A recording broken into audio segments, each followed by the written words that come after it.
Let's try something a little bit different today, shall we? Top 5 shows that ended in a cliffhanger that broke my fucking heart.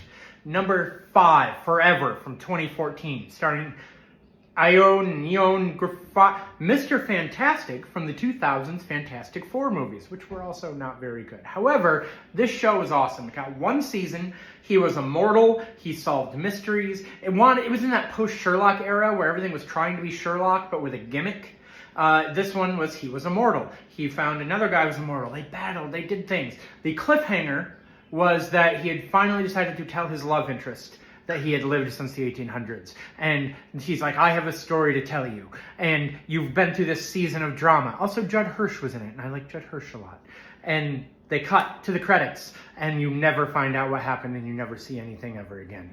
Number 4, My Name is Earl. I worked at an NBC affiliate for the first 8 years of my television career.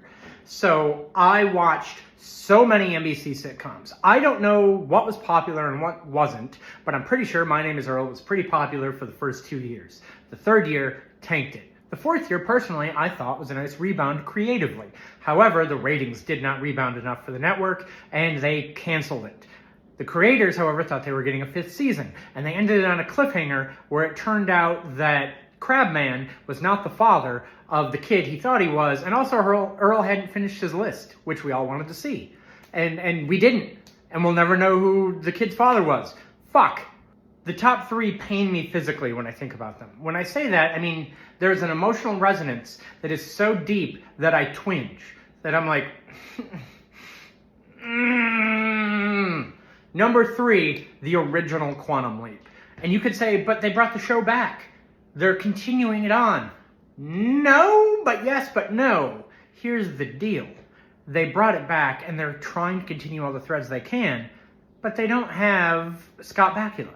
So until he agrees to show up, this is a cliffhanger that will never be resolved. And it's an insult because of the last episode of the 5th season of the original run, they ended with a title card that said, Dr. Sam Beckett never returned home.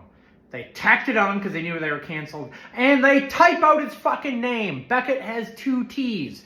You slimy fucks. This hurts so bad.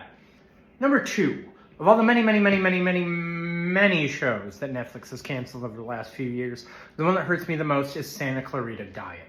It had 3 seasons. It should have had many more. It was so charming and fun and entertaining, and I just adored it. And the cliffhanger was that Timothy Oliphant's character was infected with the same zombie stuff that his wife was, and they were going to be zombies together in marriage. After 3 seasons of him covering for her and helping her, now we were going to see what it was like as a team.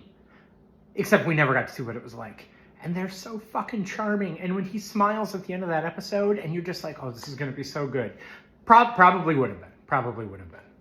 My number 1 TV show that ended in a cliffhanger that breaks my fucking heart, Pushing Daisies. And I know so many of you that follow me here are going to say, yeah, I knew that was coming. Not just for me, but because it's the number 1 for you. Because it was so good. And yes, the writer's strike hurt the show. I get that. It did a lot to damage its long-term prospects.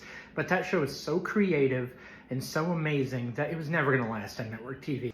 In case you need a reminder, by the way, Pushing Daisies involved a very charming pie maker who could reanimate dead people. He reanimates his childhood crush. They have adventures together. It's very charming. The cliffhanger is to finally tell her family that she is still alive. And I'm not doing it justice the way I describe it. It is so much more artful and amazing than that, but that is the cliffhanger.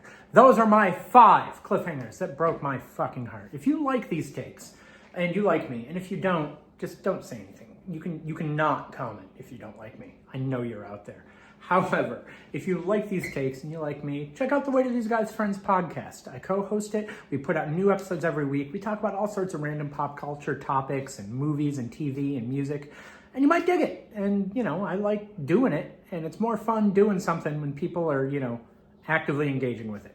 I can shout into an empty, dark room all day long, and it doesn't matter. I like knowing people are engaging with this. Let's be blunt.